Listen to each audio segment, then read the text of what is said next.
नमस्कार, आपके साथ मैं हूं समीर अब्बास। भारतवर्ष का नंबर 1 बुलेटिन आप देखने जा रहे हैं। मेरे साथ सुरभि शर्मा भी मौजूद हैं। शुरुआत अहम खबर के साथ कर रहे हैं। बीजेपी के राष्ट्रीय अधिवेशन में आज प्रधानमंत्री नरेंद्र मोदी ने विपक्ष पर जोरदार हमला बोला। कहा, देश मानता है बीजेपी ने घोटालों से मुक्ति दिलाई है। देश मानता है कि 10 साल बेदाग रहे। देश मानता है कि आतंक से मुक्ति दिलाई है बीजेपी ने देश को। पूरा देश मानता है 10 साल का बेदाग कार्यकाल और 25 करोड़ लोगों को गरीबी से बाहर निकालना ये सामान्य उपलब्धि नहीं है।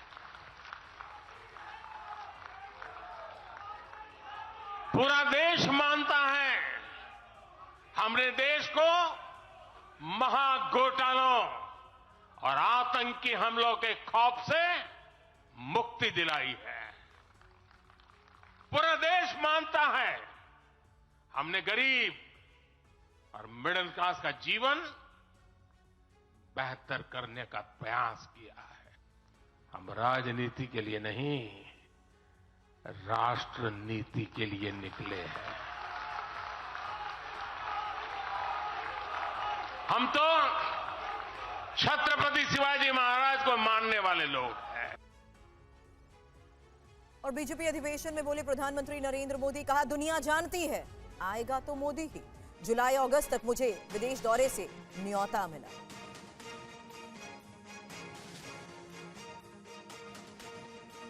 अब अगले 100 दिन नई ऊर्जा, नया उमंग, नया उत्साह, नया विश्वास, नए जोश के साथ काम करने का है। आज 18 फरवरी है और इस कालखंड में जो युवा 18 वर्ष के पड़ाव पर पहुंचे हैं वो देश की 18वीं लोकसभा का चुनाव करने वाले हैं।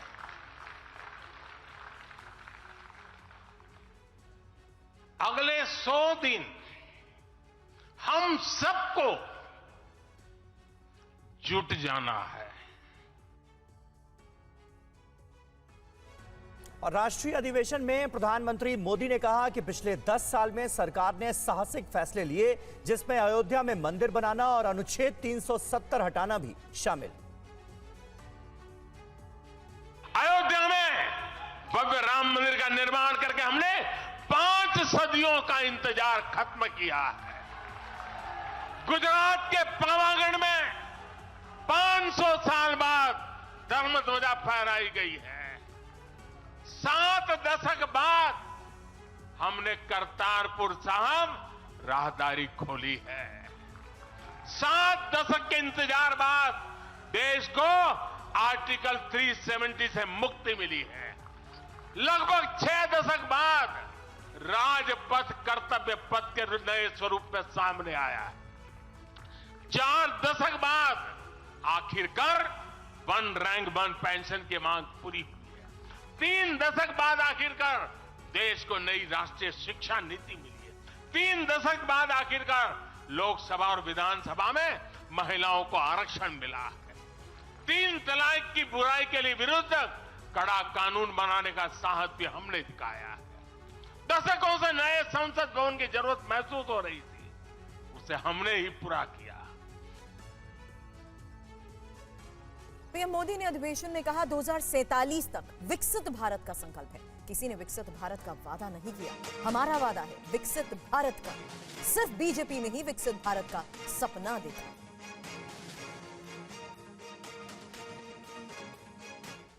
भारत माता की, भारत माता की।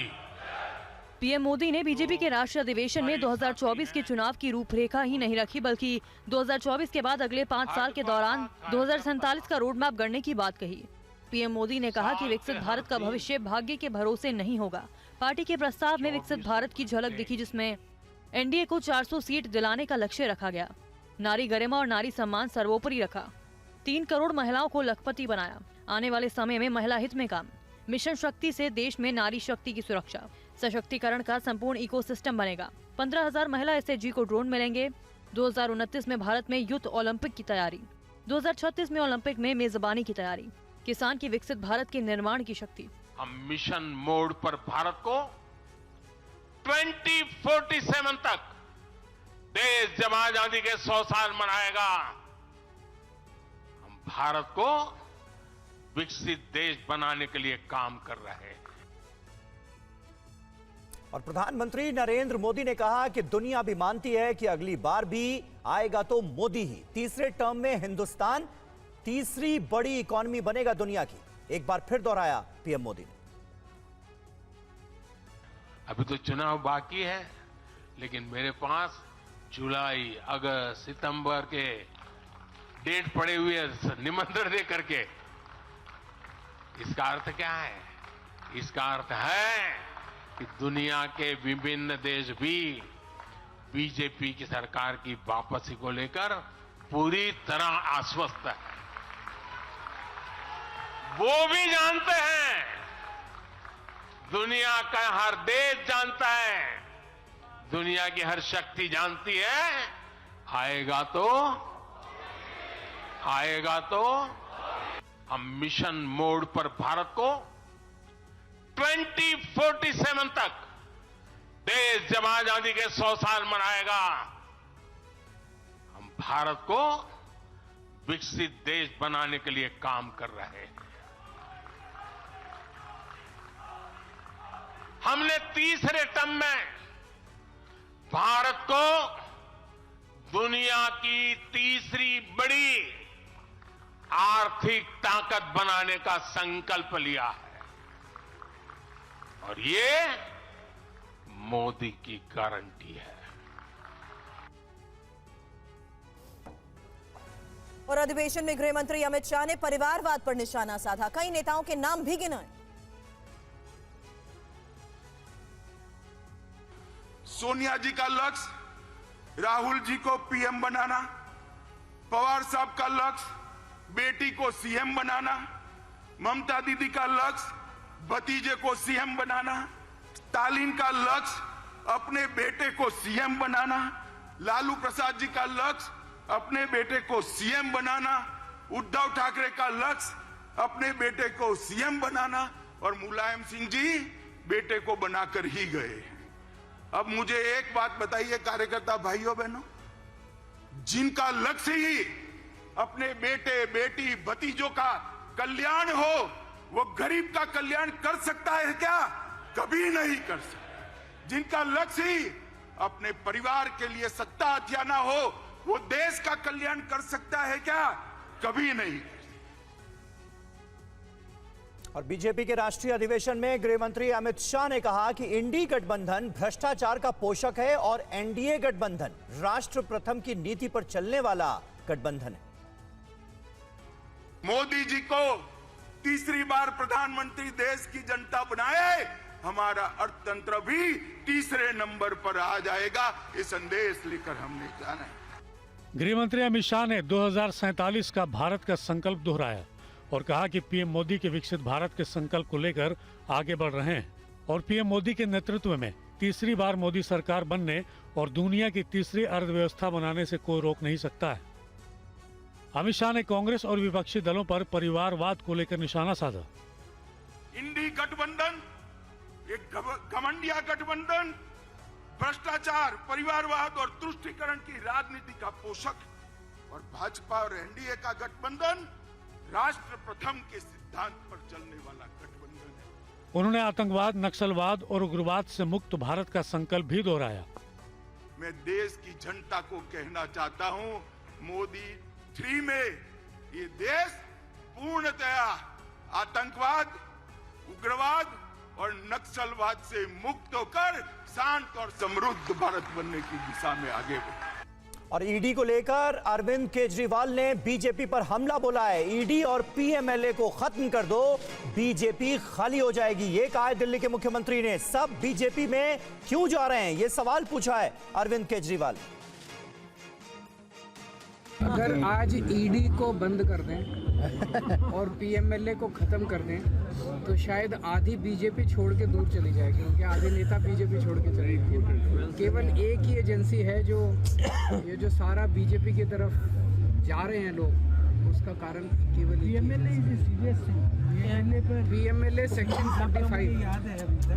सेक्शन 45 उड़ा दीजिए अभी, और देखिए जितना तांता बीजेपी की तरफ लगा हुआ ये सारा। और अब बीजेपी में जाने पर कमलनाथ की तरफ से क्या कहा गया, बड़ी खबर आपको बता दें, ऐसी कोई बात होगी तो सूचित करूंगा। सक्रिय राजनीति छोड़ भी सकते हैं कमलनाथ, सोर्सेस के हवाले से खबर है। नकुलनाथ भी कांग्रेस छोड़ सकते हैं। मध्य प्रदेश के पूर्व मुख्यमंत्री और कांग्रेस के वरिष्ठ नेता कमलनाथ को लेकर कल से ये अटकलें लगाई जा रही हैं कि वो कांग्रेस से 4 दशक पुराना नाता तोड़ सकते हैं, बीजेपी का दामन थाम सकते हैं। अटकलों और कयासों के बीच जब कमलनाथ से बीजेपी में जाने को लेकर सवाल पूछे गए तो उनका कहना था कि समय आने पर वो बताएंगे। भाजपा में शामिल होने की रघुनाथ जी की बात हो रही है। दरअसल नवंबर-दिसंबर में मध्य प्रदेश के विधानसभा चुनावों में पार्टी ने कमलनाथ को मुख्यमंत्री का चेहरा बनाया, लेकिन हार के बाद अचानक उन्हें मध्य प्रदेश अध्यक्ष पद से हटा दिया गया। पार्टी के कार्यक्रमों से भी उन्होंने दूरी बना ली। कांग्रेस ने कमलनाथ को राज्यसभा के लिए भी उम्मीदवार नहीं बनाया, जिसके बाद कमलनाथ को लेकर बीजेपी में जाने की अटकलें तेज हो गई। साथ ही पूर्व मुख्यमंत्री दिग्विजय सिंह से भी कमलनाथ की अनबन की खबरें सामने आई थी। हालांकि इस बीच ये खबर आई है कि कमलनाथ सक्रिय राजनीति से संन्यास ले सकते हैं। उनके बेटे नकुलनाथ बीजेपी में शामिल हो सकते हैं। नकुलनाथ कांग्रेस के गढ़ छिंदवाड़ा से सांसद हैं। और वहीं पश्चिम बंगाल की मुख्यमंत्री ममता बनर्जी ने आज बीजेपी पर जमकर निशाना साधा। ममता ने कहा कि मुझे बोलने का अधिकार नहीं है और अगर कुछ बोलूंगी तो कल ईडी मेरे घर आ जाएगी। लोकसभा चुनाव से पहले बंगाल के संदेशखाली में महिलाओं की यौन उत्पीड़न और अत्याचार की घटनाओं पर जारी घमासान के बीच मुख्यमंत्री ममता बनर्जी ने बीजेपी पर एक के बाद एक हमला बोला। बीरभूम में एक कार्यक्रम को संबोधित करते हुए ममता ने एक देश एक चुनाव को लेकर भी सवाल खड़े किए और कहा कि वे एक राष्ट्र एक चुनाव करना चाहते हैं तो क्या इसका मतलब राष्ट्रपति शासन है, लेकिन हम लड़ेंगे। वहीं आज बीजेपी के युवा मोर्चा ने एक बार फिर से ममता सरकार के खिलाफ सिलीगुड़ी में विरोध प्रदर्शन किया। संदेशखाली विवाद को लेकर किए गए इस विरोध प्रदर्शन में जमकर नारेबाजी की गई। ममता सरकार पर बीजेपी की तरफ से गंभीर आरोप लगाए गए हैं। जिस तरीके से महिला आके बार बार बोल रही थी कि हमारे साथ रेप किया गया, हमें ऐसे रोका गया, ऐसे बार बार बुलाया जाता था टीएमसी पार्टी ऑफिस में, तो हमारी डिमांड है सबको अरेस्ट करना पड़ेगा और जिनका जमीन है उनको लौटाना पड़ेगा। और बड़ी खबर बता दें, संदेशखाली में जमीन कब्जे का बड़ा खेल भी खेला गया। कैसे, इस रिपोर्ट में देखिए। पश्चिम बंगाल के संदेशखाली को लेकर कहा जा रहा है कि तृणमूल नेताओं शेख शाहजहां, उत्तम सरदार और शिबू हाजरा ने 10,000 बीघा से भी अधिक कृषि भूमि पर लीज के नाम पर कब्जा कर रखा है। इस पर राजनीति गर्म होती जा रही है। इस बीच टीएमसी महासचिव अभिषेक बनर्जी के निर्देश पर पार्थ भौमिक, सुजीत बोस और बीरबहा हांसदा का 3 सदस्यीय प्रतिनिधि मंडल संदेशखाली में पीड़ितों से मिलने पहुंचा है। बहरहाल शेख शाहजहां ने जिन किसानों की जमीन पर कब्जा किया है, उनके मुताबिक शेख शाहजहां ने अकेले पूरे संदेशखाली विधानसभा क्षेत्र में 8 से 10,000 बीघा जमीन पर अवैध कब्जा कर रखा है। अगर उत्तम सरदार और शिबू हाजरा को मिलाकर तीनों की बात करें तो लगभग 12 से 15,000 बीघा जमीन पर कब्जा किया हुआ है। गांव वालों का आरोप है कि गांव के करीब 225 बीघा जमीन पर लीज के नाम पर कब्जा किया जा चुका है। जब पैसे मांगे जाते हैं तो लोगों को लाठी डंडों से पीटा जाता है। हालात ऐसे हैं कि किसान अपने ही जमीन पर मजदूर बन गए हैं, खाने के लाले पड़ गए हैं। आरोप है कि जबरन कब्जा करने वालों ने बच्चों के खेल के मैदान, स्कूल और मंदिर की जमीन को भी नहीं छोड़ा है। और कांग्रेस से निष्कासित किए जा चुके नेता आचार्य प्रमोद कृष्णम ने एक बार फिर प्रधानमंत्री मोदी की तारीफ की है। प्रमोद कृष्णम ने कहा कि पीएम नरेंद्र मोदी गैरों को अपना बना रहे हैं और कुछ अभागे नेता अपनों को भी गैर बनाने के काम में जुटे हैं। पिछले दिनों प्रमोद कृष्णम ने पीएम मोदी से मुलाकात की थी और संभल जनपद में कल्की धाम की आधारशिला रखने के लिए आमंत्रित किया था, जिसे पीएम ने स्वीकार भी किया। पीएम ने भी प्रमोद कृष्णम का आभार जताया था। कल की धाम की आधारशिला का कार्यक्रम है। कार्यक्रम से पहले आचार्य प्रमोद कृष्णम ने एक बार फिर से पीएम की जमकर तारीफ की है। भारत के यशस्वी प्रधानमंत्री नरेंद्र मोदी जी का साथ देना चाहिए, क्योंकि नरेंद्र मोदी एक ऐसे प्राइम मिनिस्टर हैं जो पूरी दुनिया में भारत के मूल्यों को, भारत की संस्कृति सभ्यता को पुनर्स्थापित करने का काम कर रहे हैं। नरेंद्र मोदी गैरों को अपना बनाने का काम कर रहे हैं। प्रमोद कृष्णम ने अयोध्या में रामलला की प्राण प्रतिष्ठा समारोह को लेकर भी प्रधानमंत्री नरेंद्र मोदी और बीजेपी की जमकर तारीफ की थी। प्राण प्रतिष्ठा पर अयोध्या भी गए थे। उन्होंने इस कार्यक्रम में भाग नहीं लेने पर कांग्रेस की आलोचना की थी, जिसके बाद कांग्रेस ने प्रमोद कृष्णम को पार्टी से 6 साल के लिए निकाल दिया। और दिल्ली बॉर्डर पर किसान मुद्दे के समाधान का इंतजार कर रहे हैं और इस बीच आज प्रदर्शनकारियों को आगे की रणनीति भी बनाई गई है। ये रिपोर्ट देखिए। किसान नेताओं और सरकार के बीच चौथे दौर की बातचीत के दौरान शंभू बॉर्डर पर किसानों ने खुद एक फॉरवर्ड लाइन बनाकर अपने वॉलंटियर्स की तैनाती की है।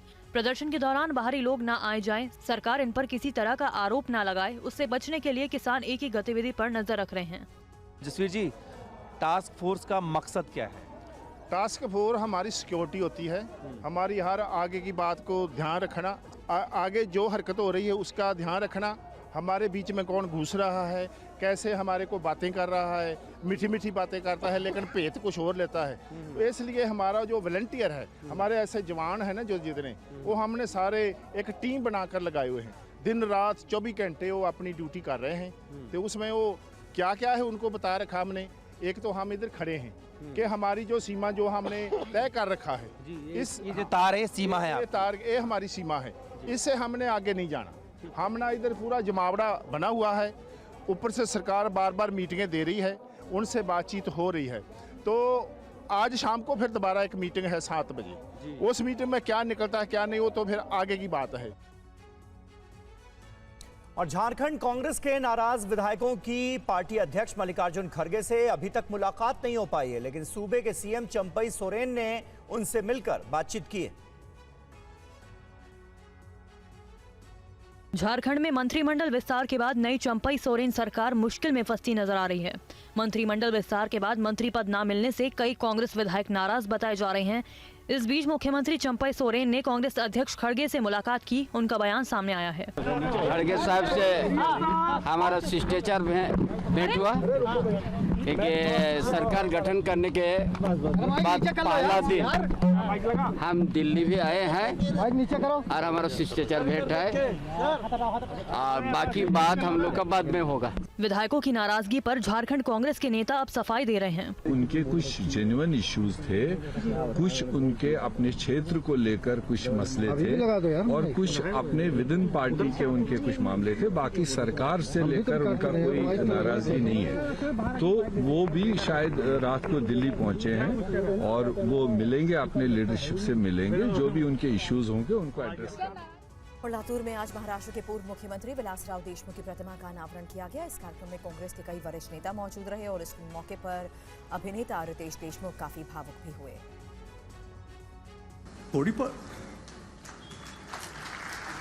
लातूर के निवली में विलास सहकारी चीनी फैक्ट्री परिसर में आज पूर्व मुख्यमंत्री विलासराव देशमुख की प्रतिमा का अनावरण किया गया। इस मौके पर उनके बेटे रितेश देशमुख भी पहुंचे थे। इस दौरान जब उन्होंने लोगों को संबोधित किया तो अपनी भावनाओं पर काबू नहीं रख पाए। आज साहेबांना जाऊन जवळपास 12 वर्ष झाली।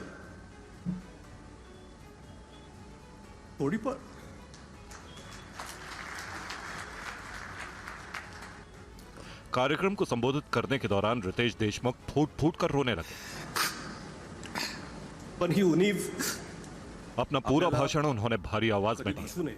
हालांकि इस दौरान उन्होंने आज की सियासत की गिरती साख पर तीखी टिप्पणी भी की। रितेश देशमुख ने कहा कि व्यक्तिगत आलोचना को राजनीति में ना ले। समाज और परिवार में अलग अलग भूमिका निभाते हुए आप लोगों के साथ कैसा व्यवहार करते हैं, यही असली पूंजी है। आजकल राजनीति में जिस स्तर पर भाषण दिए जाते हैं उसे देखकर दुख होता है। जिस महाराष्ट्र पर कभी दिग्गज नेताओं का शासन था, आज वो दौर देखने को नहीं मिलता। फिलहाल यहां रुक रहे हैं एक बहुत छोटे से ब्रेक के लिए। फौरन हो रहे हैं हाजिर कुछ और अहम खबरों के साथ, जाइएगा नहीं।